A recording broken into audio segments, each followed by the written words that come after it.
Sandy and Nora's podcast. Hey, Nora. Hey, Sandy. How are you doing? How's summer going? Has the air cleared up around you? What's going on? Yeah, things are great. It feels like, end of July is the perfect time for a trade war to erupt between Canada and the United States. But I otherwise, love trade war season. It's trade war season. Yes. And it's kind of been interesting to see that there's been no shortage of things happening politically, because sometimes politics do kind of quiet down for the summer. But Mark Carney is in charge, and so that can't happen. So there's been a lot of things going on. But it's also gotten hot in Quebec City. So, just hanging out at the public pool, remarking on how oddly green the water was yesterday. But that's like the magic of, community. I love that. Great. I am, on my end, I've submitted what I hope is the final text of my next book. I feel like I said a couple weeks ago that I submitted the final, but you know how this goes when you're publishing a book. Sometimes it's like all those people who've had that experience of saving a file, and it's like final 1,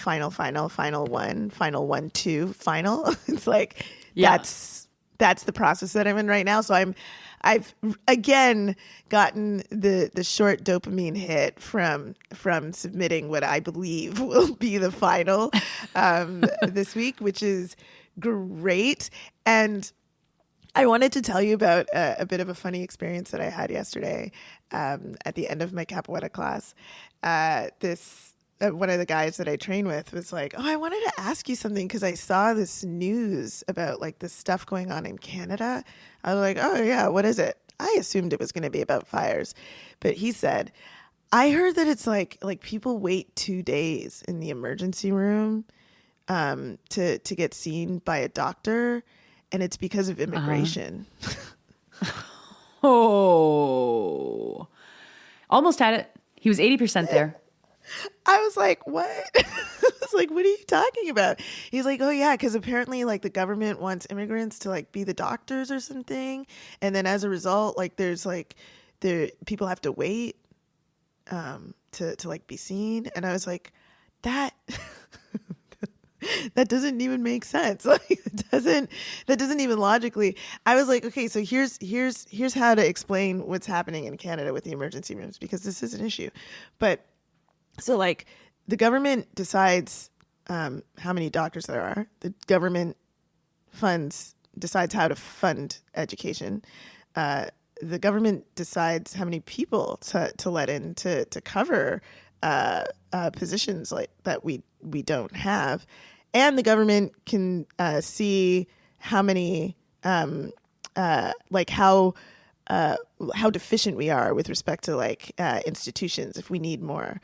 And basically what's happening amongst all of that is that the government is refusing to plan any of it. Like they're just like not planning any of it. So if we have a shortage of doctors, they're not making it easier to become a doctor. If we have a shortage of facilities, they're not like building new facilities. If we have a shortage of specific specialties, they're not like bringing in more people. So I don't know that we've got a problem with like one institution that is made up of several institutions, obviously, sure, that is responsible for like planning the whole thing, and they're just kind of shrugging. That's what's happening. It's like, I don't know, like that's the explanation. It has just not, some boogeyman immigrants who've caused a 48-hour wait in some places in Canada for the emergency room. But isn't that funny how things get downloaded to people?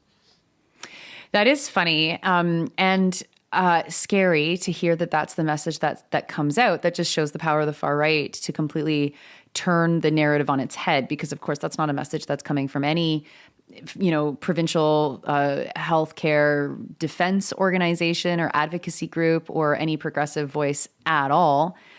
And I don't know, did you see the news out of Alberta? I mentioned it on the Daily News this week, and I feel like it's worth noting because it's kind of nuts. that Danielle Smith has announced that she wants to make it possible for people to self-refer for tests like x-rays, ultrasounds, MRIs. And this is being done under the guise. Yeah, it's being done under the guise of like, yeah, it's preventative. It's preventative, right? You know, you're worried about something, go get an x-ray. Except if you self-refer, you have to pay for it. Oh. Like, isn't that the most insane plan you've ever heard? I mean, there's so many ways that is going to go very, very badly. Yes. Wow. It's like our MRI machines will be fully occupied and monopolized by like 4 rich people that are absolutely convinced that they have cancer and need to get it checked every single week. Yep. Or a new mystery disease, whatever it is. That's exactly what's going to happen. Yeah, and there would be obviously downward pressure for doctors to resist referring when somebody can self-refer. Like that would also happen because obviously you're going to get some private interests in here as well. And this is just like that sounds like a recipe for just making our healthcare system even worse. So thank you for that, Danielle Smith. Love you. You keep coming up with the greatest ideas. She's an innovator. And this happened. I mean, this is like, obviously the Friends of Medicare have zeroed in on how this is privatization, how that's bad, gives rich people access to the system that poor people don't have. But as you say, like there's other effects on this that I think are, I don't know if they're not obvious if you're not in the healthcare system, but it's like every one of those tests has to be seen by a doctor. Those doctors are all publicly paid for. Like it will absolutely clog up, like test after test after test of rich person has to be seen by a doctor who also has to see other patients. But obviously what this is doing is creating a privileged class of people who can pay to get access to the healthcare that they, in this case, they think that they need, that they may or may not need.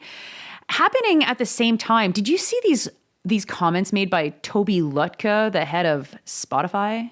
Oh, no, I don't think so. What's that? So Lutka thinks that he's like a brainiac because he just happened to have like people coding a online store like that worked really well for people. And he was musing online that we need to change our democracy such that you have no vote if you don't pay any taxes, and the more taxes you pay, the more votes you get or something like that. Yeah, that's like an even worse version of the system that we transitioned out of when it was that you could only vote if you owned land. Like, remember how we decided not to do that because it like created all sorts of inequality? That's the same system, but worse because you want people to have multiple votes for paying more taxes.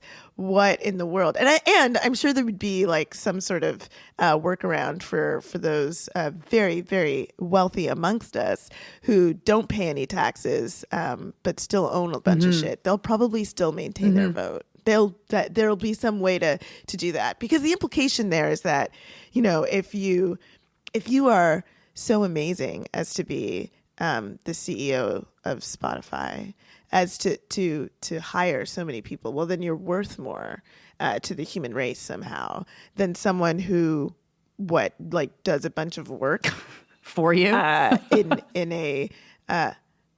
it does a bunch of work for you in your facilities and doesn't make enough to pay to be required to pay a certain level of tax. Let's of course forget about all the taxes that we pay whenever we buy anything. But that means that person doesn't deserve any say over how their life is lived. What in the world? I am increasingly just in despair for the kinds of ideas that are allowed to be like just fully shared and without shame and taken up and discussed in 2026. Like, I just had this idea when I was young that the world would continue to march towards being smarter and smarter as I got older. And I have realized that was a big myth. That was not true. That was an assumption that made an ass out of me and only me. Maybe some other people too. Yeah, no, it is pretty wild. And as you say, like we moved away from a system where you had to be a landowner to be able to vote. And that was out of the colonial era, right? Like we had colonial governments where there was an executive branch that was appointed by the colonial powers.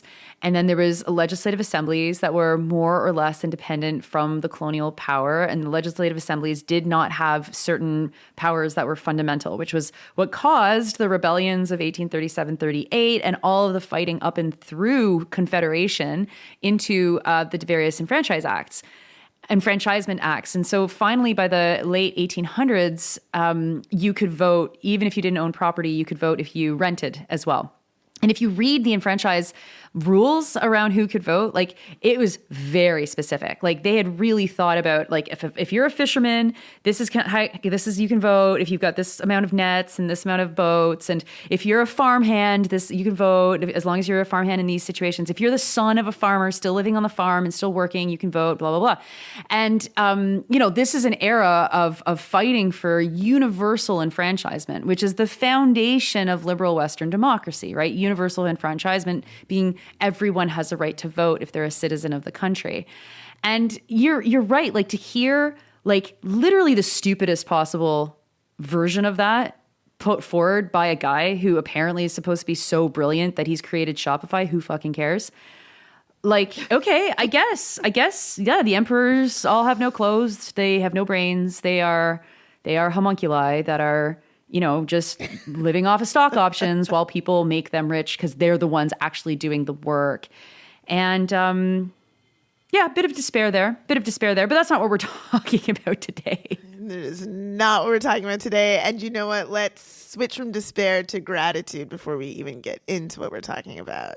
Do we have some folks to thank? We have some folks to thank. Thank you so much this week to Seb and to Neil for your financial support, and to everybody that supports the podcast, financial or not. We couldn't do this without you. And, we're gearing up for the fall. Well, not yet, but we will be gearing up for the fall. We will be doing some touring, I think.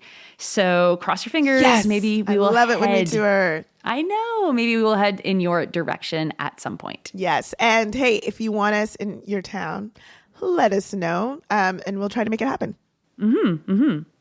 Okay. One other piece of news that is coming out of the US that I just wanted to rant about. So Trump has this policy that I just want to make sure that we're looking out for in Canada, because you know how these kinds of ideas tend to bleed. This policy that has bipartisan support, okay, and it's a policy to help root out poverty, and what they're planning on doing. Or they've already started doing, is opening these, what they're calling Trump accounts.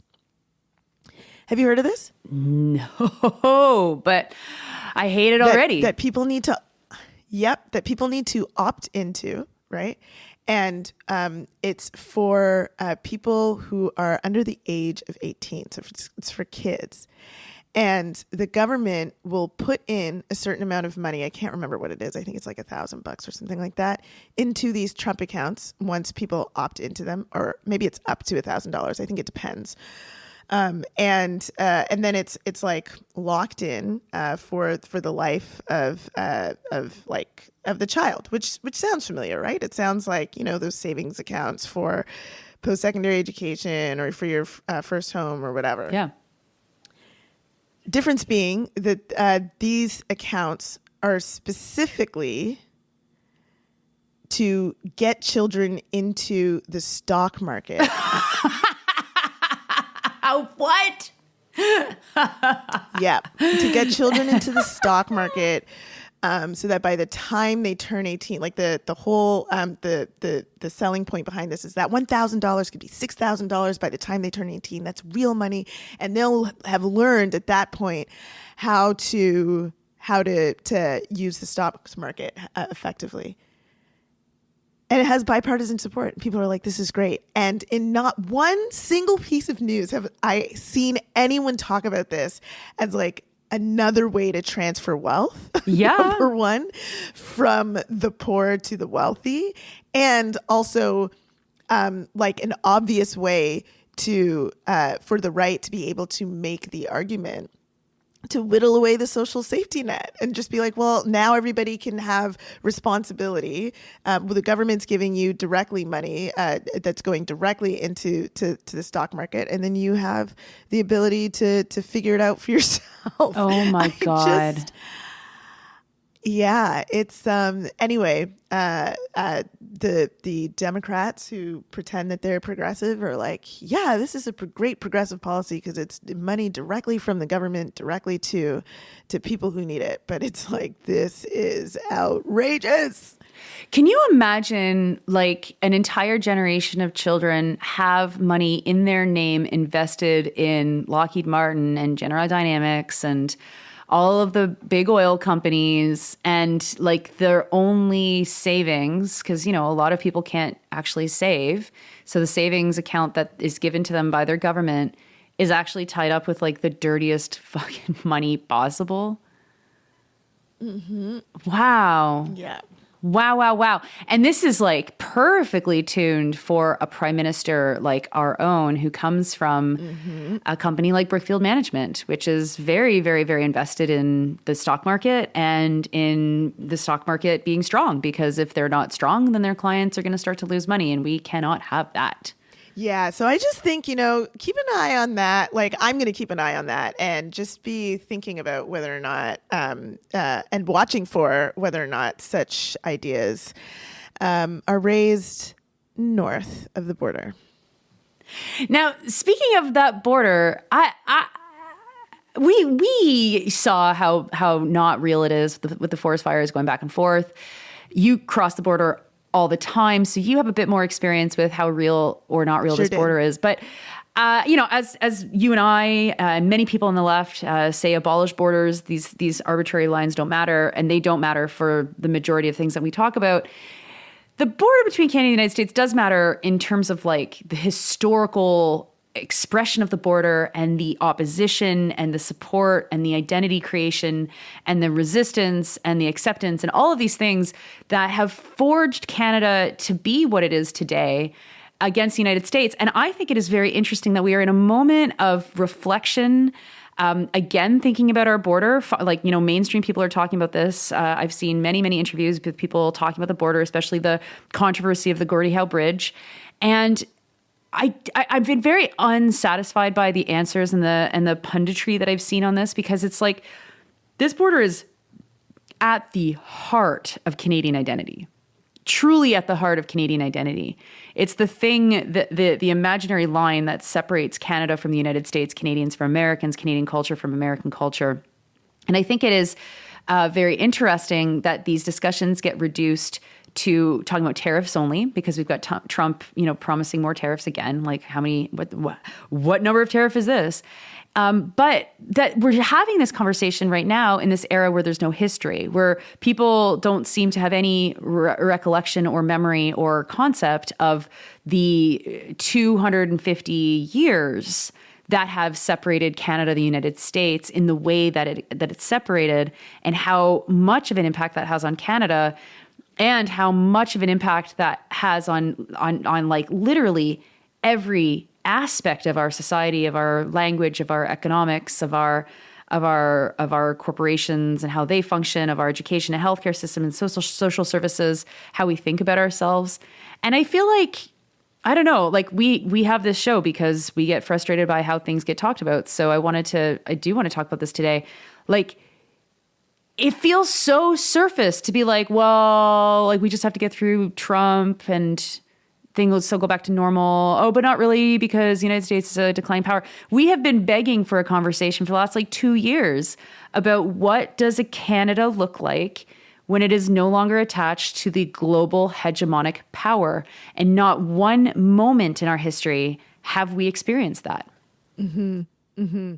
Yeah, I think like that this is the thing that needs to like define the political era that we're in, actually.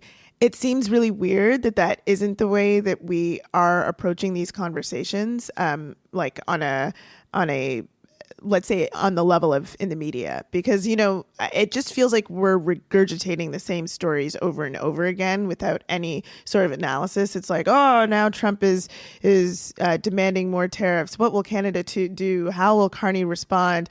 What can Carney get out of this round? What sort of deal can we get? And it's just like, okay, none of this, at this point, surely we understand that none of this makes any sense, and that either we are going to continue to hitch our wagon here or we're not. And even that moment where it felt like after Carney's speech, like there was a possibility to create a new era in Canadian history for what this is going to look like if we are going to share the largest land border and potentially be like, hey, we are no longer with you.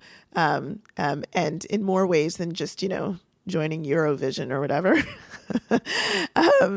And it kind of felt like that there was a moment, and there was energy around it, right? Like people were discussing this across the country and were deeply interested in what it would mean, what the implications were, how we were going to set up our relationships with the quote unquote middle powers around the world.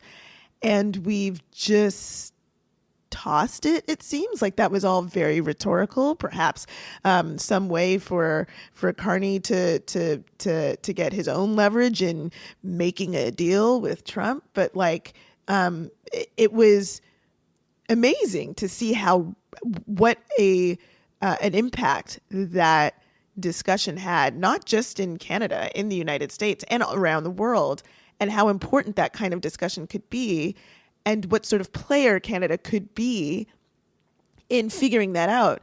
And instead what we have is, again, this tariffs discussion again, and even this like bizarre global conference on like the enemies of humanity that the United States recently just had, inviting countries all over the world to figure out how to root out the quote unquote far left around the world. And Canada's like participating in that. Like, what are we doing?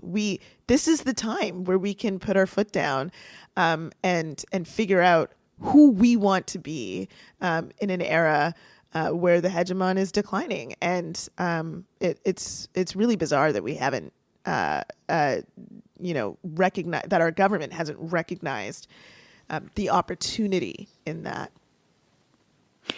Yeah, and I think like it's worth really zeroing in on the fact that Canada did participate in this conference because it flew under the radar. I mean, it got a little bit of media coverage. That's how I saw it. It's probably how you saw it.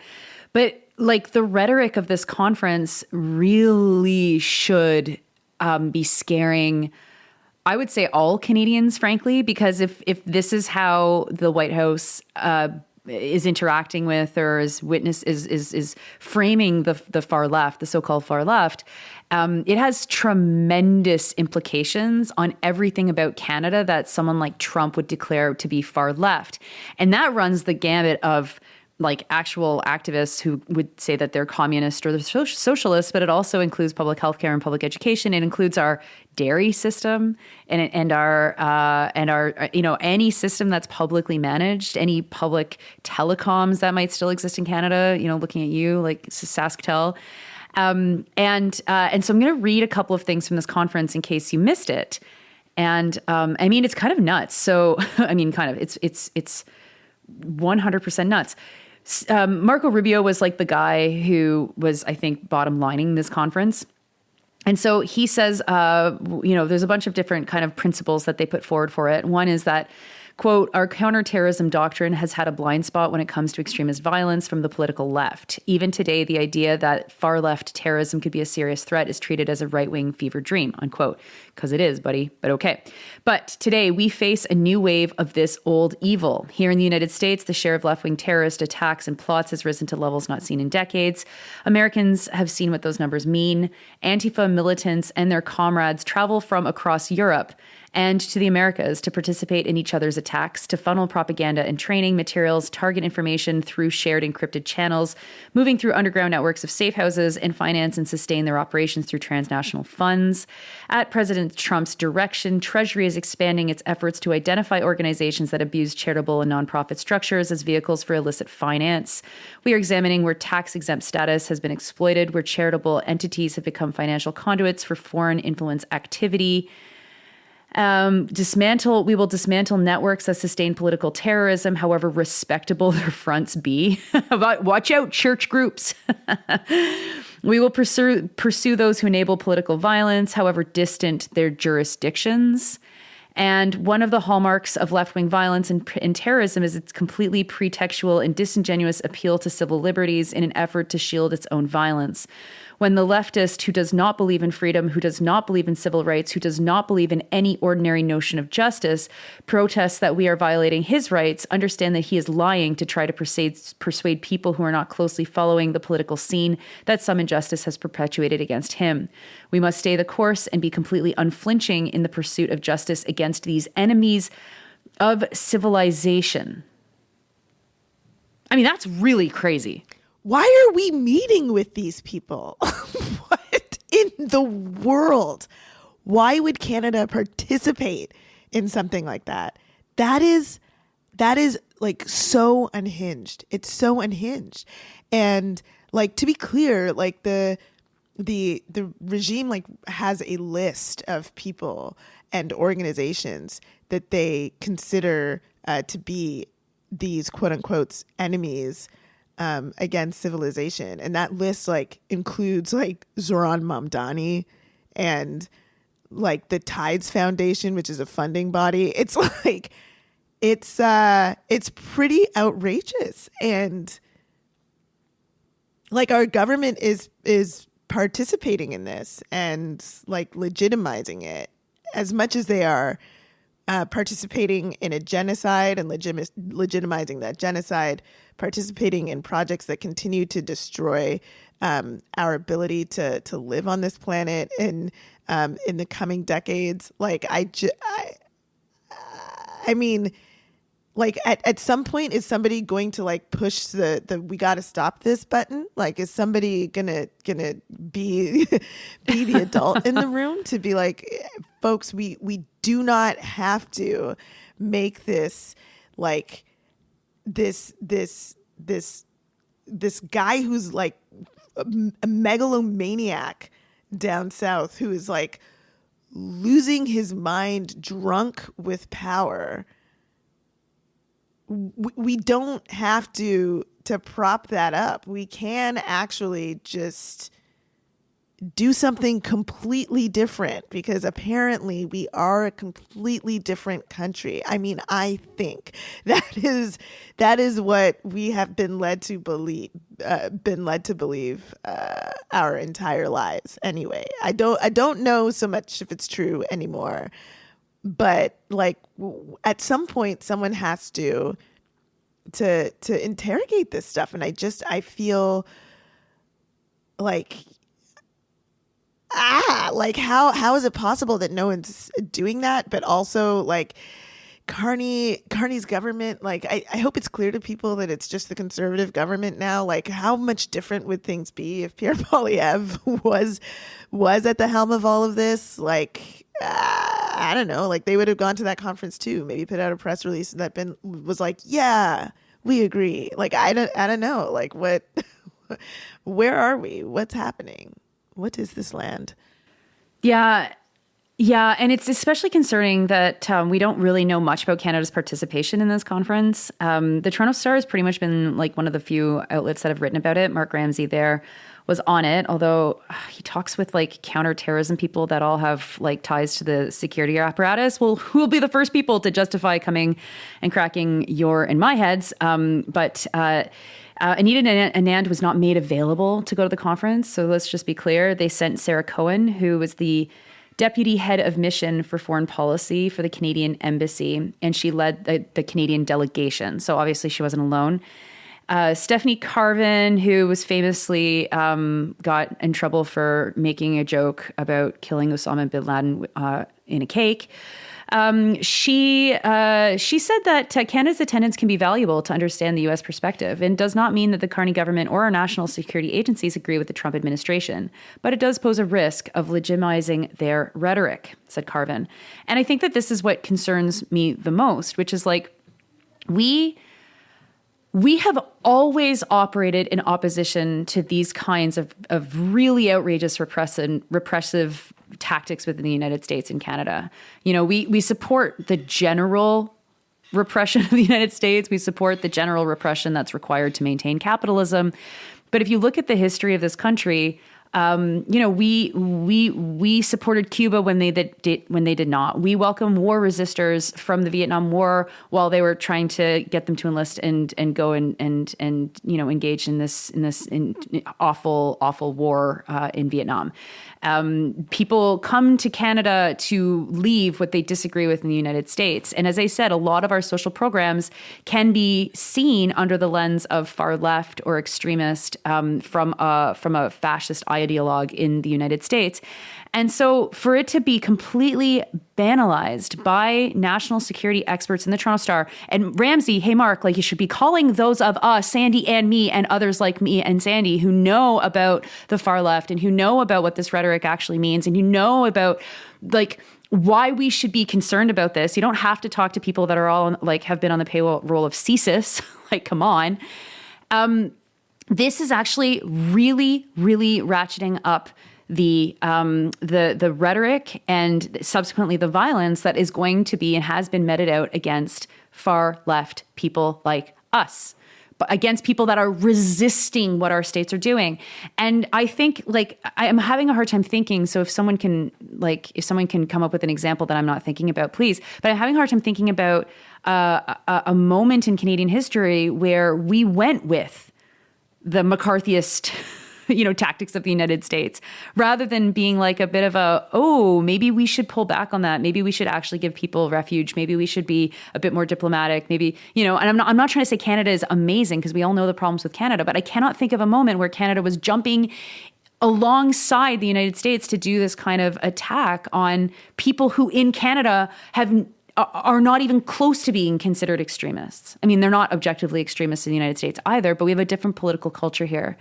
And I'm extremely concerned that even though Canadians consistently say that they want distance between them and the United States, we are witnessing historic levels of convergence at a moment where the institutions are collapsing in the United States and in a moment where global U.S. hegemony is finally starting to crumble.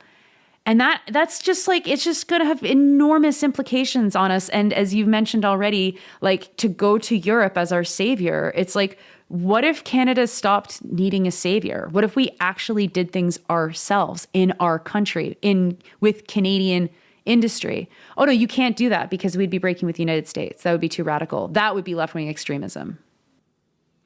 Yeah, it's like, I mean, when you put it that way too, it's just like, yeah, we've decided to like really, really, really hitch ourselves to the ship when it is halfway sunk. It's like, why would we do that? Why would we do that when we've never, ever, ever done that before? Potentially, again, if somebody, I don't have any example of Canada jumping headlong into McCarthyism, but if or McCarthyist like activities, but yeah, if somebody else does, please share them.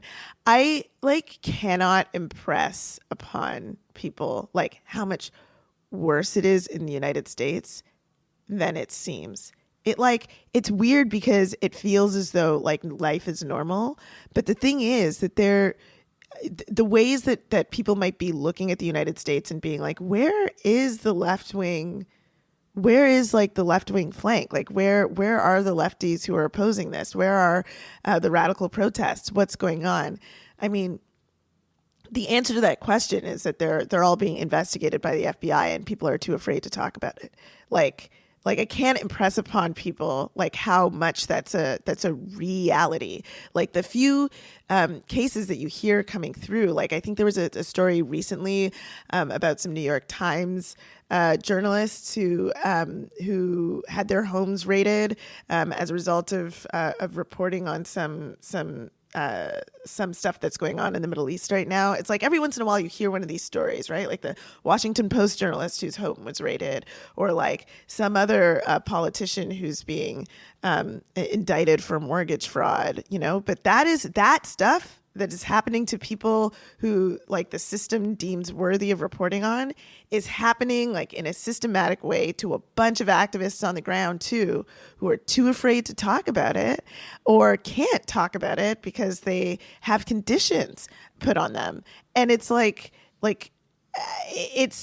I don't know what's going on, why it's not being reported in a big way. Well, I mean, partially I do. It's because the right owns all of the media now. And the remaining media is like too afraid to do anything for fear of, no longer having access to the places that they need access to like exist. Like things are really, really bad, really, really bad.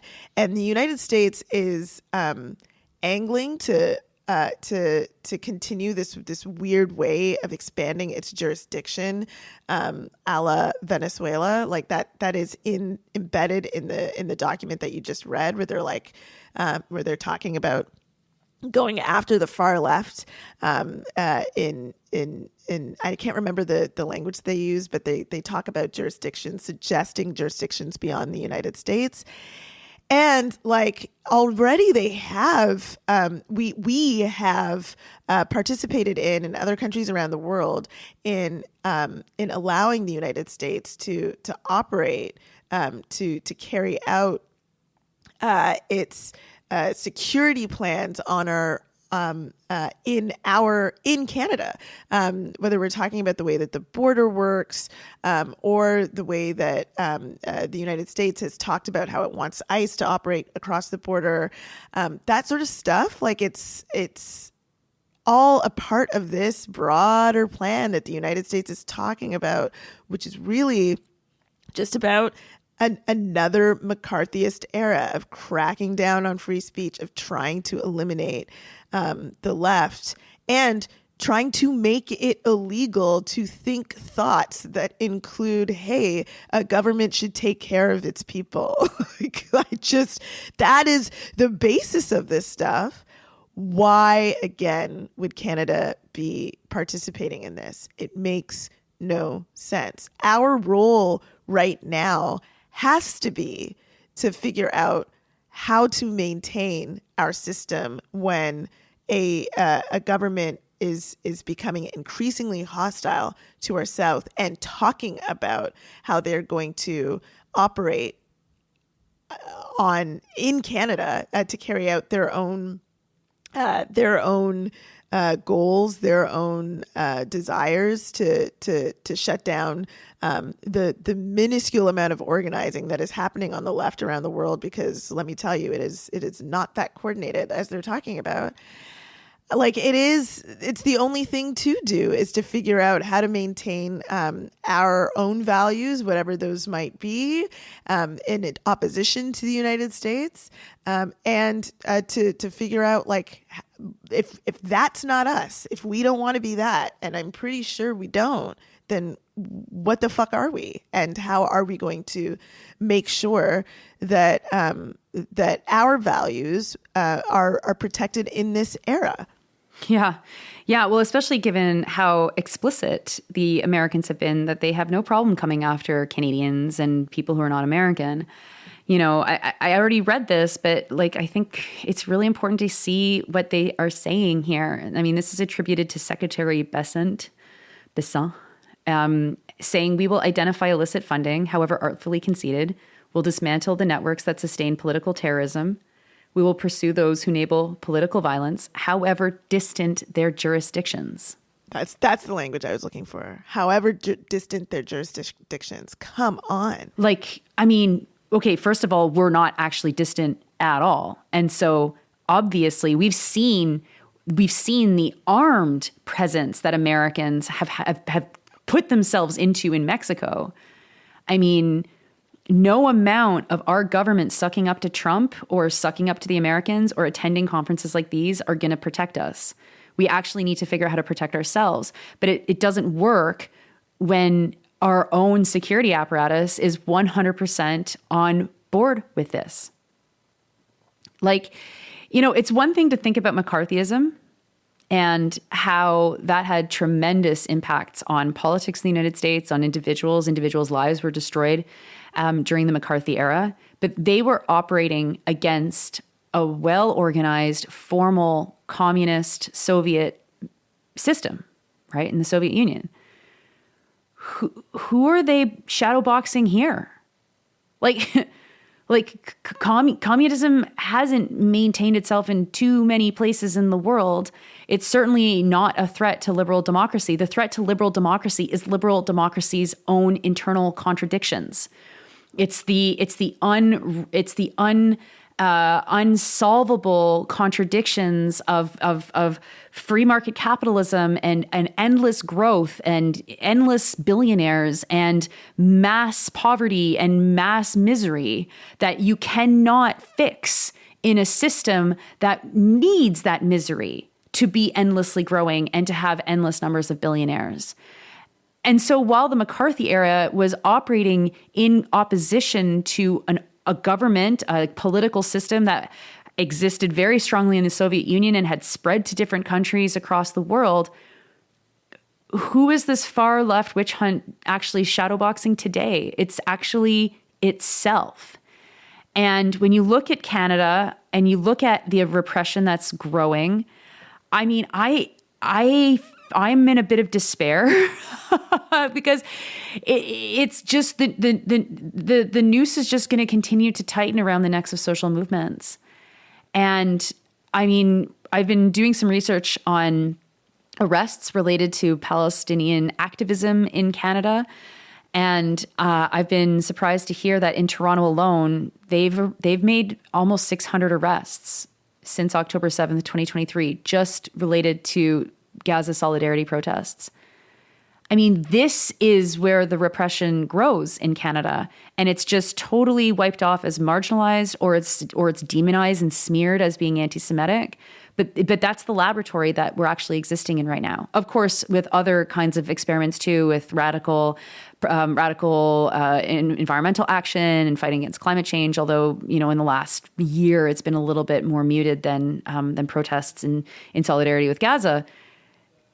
And our leaders, our cultural institutions, our academic institutions, certainly business leaders, by and large, there's a consensus that they all want that to be stamped out. And they want the full force of the law to come down on our heads. And so that, plus our officials participating in this kind of insanity in the United States. I mean, I'm a big believer in reading that writing on the wall, and it seems pretty clear what direction we're all headed in. It's so depressing. Were we supposed to talk about hope this week, Nora? Isn't that what we decided to talk about? It is. I mean, it does feel like that's the direction we're all moving in, and it is really, really weird to look up at the federal government and even the provincial governments and see nothing useful happening. I mean, I guess we've just gotten so used to nothing useful coming out of government for so long that we're just like, all right. But I don't know, what do you think? Do you think Abby Lewis will be able to will be interested in and able to shift to force a new type of politic? Is that where some of this hope resides? Is all of it? No, not at all. Is the hope on the ground?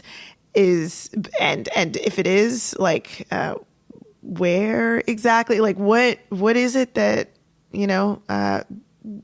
what do we do in this moment? I mean, I feel like I always know the answer is organizing, but it feels like folks are really struggling with that right now. And I mean, gosh, I'll tell you, that makes me a little sad. Well, and if you had just been elected NDP leader, I mean, I'm saying this all with wanting to make it clear that I think that Lewis, his rhetoric has been great. His presence in media has been great. I think that seems great. There's obviously a ton of internal things that are happening that are invisible to us or to the average person. So I don't want to disparage that.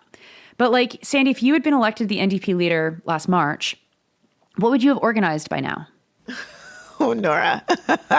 I mean, I would have organized quite a bit. I would have definitely, to be honest, I don't understand the logic behind not trying to get a seat but okay, that's something that's like not really happening. But if I had all of that time dedicated, that would have been dedicated to getting a seat, I would have instead tried to figure out some sort of cross country like emergency something, like some sort of organizing using the riding infrastructure that we have to say like we're in an emergency situation right now and we need to like bring people together to figure out what it is that we need in this moment. Literally, basically everything that we've been talking about on this episode, like having that discussion in a national way and driving it. Like that's what I would have been doing. And I mean, I don't know. What would you have done?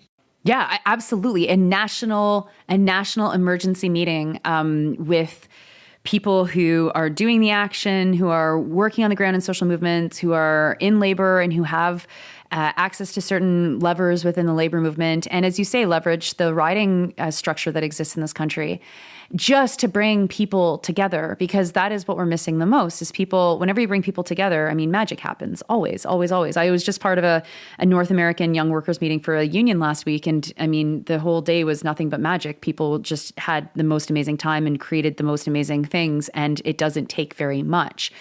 And I mean, this is the real difficulty with Lewis, and we've said it on this podcast. He's not an organizer. I mean, he doesn't come from social movements. He's come from being around social movements, and he certainly, has reported on social movements, has written about social movements. But if you're not an organizer, you don't see the world in the same way. And so having good rhetoric, while it is like night and day improvement for the NDP, absolutely critical, helps to energize people. Lewis is saying all the right things. He's getting access to media spaces that like before wasn't difficult for lefties to get access to, but now seems impossible. So that's really, really great. But it's just not enough. It's not enough. It's not even close to enough. And not that we're expecting Lewis alone to solve like all of our problems, but if we have a partisan problem in Mark Carney and we have a Conservative Party that's like actually on fire right now and has been on fire, like, let's be honest, since Polly ever lost, you have to capitalize on that. And you can't push anything down the line because now it's now or never. And also when you start to do things like that, you get the pieces in place to also fix some of the internal issues that you might experience within your organization. So I mean, I would have done that. I would have been naming local representatives to be the representative of this riding or this region or something like that, so that they could also create their own like meeting spaces. It's not enough to just have rallies, or it's not enough to just like have a party with people, which is, I mean, also important. But like we have to build structures right now because, I mean, the NDP is still not a player. Like I would not think to call the NDP if I was going to organize something myself personally, which is also, by the way, not how it happens. It can't just be individuals doing this. It has to be someone with a bureaucracy around them, or structure around them, or membership around them, legitimacy around them, and actually starting to kind of like push out local leadership to then, chip away at some of the local issues that really are where the rubber hits the road in Canada. In Toronto, there was a huge victory this past week with the Liberals finally saying that the island airport can't be expanded for jets. I'm sure you saw that, eh? Oh, yes, that's right. Yeah, that was an amazing victory. Really great to see that. Amazing victory. But it was interesting how it was framed, because the Liberals were cowardly. They didn't come out and say what was the obvious thing to say, which is that you cannot expand this airport to be a bigger airport than it is. And they waited for like an 80,000 respondent poll to say, oh, look, it's overwhelmingly not popular. Now, people have been organizing for generations around the Toronto waterfront and harborfront and the Toronto Island. And even the fact that that became an island with commercial aircraft operating in it, there's tons of opposition to that, tons of opposition to that when it happened. And so here is a situation where you're standing on the shoulder of decades of mobilization and decades of organizing. And the Liberals still are too cowardly to take a position on this. They need to be condemned. Every single Liberal MP in Toronto should lose their seat for having absolutely no courage to do the obvious right thing. But it was also one of these victories that, you cannot replicate in just at any other issue. The Ontario Science Centre doesn't have the same kind of pieces working in it as does the island airport, the Ring of Fire in Northern Ontario, different context. You're not going to be able to replicate that exactly because there's different players, there's different issues. It's a bigger territory, whatever. But the Greenbelt struggle, I think, is a similar one to the island airport, where it was also thanks to decades and decades of organizing and quiet opposition and not so quiet opposition to save it. But I spent 24 hours at Harbourfront this past week, and I mean, I've been to Harbourfront many, many times. I lived in Toronto for a long time. It was a good reminder for me just how completely stupid the idea is. Like, you just cannot have jets there. It would just completely change downtown Toronto. The noise, the space, the usage of the water. I mean, the water is covered in boats, and all of that would change if you put jets at that airport and extended the runways. And just witnessing that, it's like, no, it's not good enough to declare this like a social movement victory, because there are so many structural reasons for why this would never happen. It really should be understood more as like an idiotic stunt from Ford because he's so out of touch, rather than a fight that had to be won. Like, the logistics to actually have done it are very, very difficult, plus the decades of opposition. So we have to learn those lessons. We have to obviously celebrate big victories, and that is a big victory. And then in learning the lessons, seeing, okay, it is long-term sustained opposition to certain things that we need to engage in. And that's a marathon that can be difficult, but we need struggles to be all in with all of those things. And so if it's not the Toronto airport in wherever you live, there's a struggle like that. For sure, every single community has similar struggles that need to be fought, and that, I think, is where we have to put all of our energy right now, while also laying bare just how dangerous it's getting to be an activist, and not just in Canada, but in North America. Yeah. And I also think that there's a role, and I hope we talk about this. Maybe this is a topic for next week too. There's a role here that, of course, the media plays in contributing to this despair by not showing us some of these struggles and what they look like. Because if you're an activist who's tried to get media on anything ever, right, you always get come up against a journalist who tells you, okay, yeah, but you doing this isn't news. Like, people like just coming together to oppose something isn't news. It has to be newsworthy. And like, there's this idea that the sort of activities that it takes to do organizing to bring people together isn't newsworthy.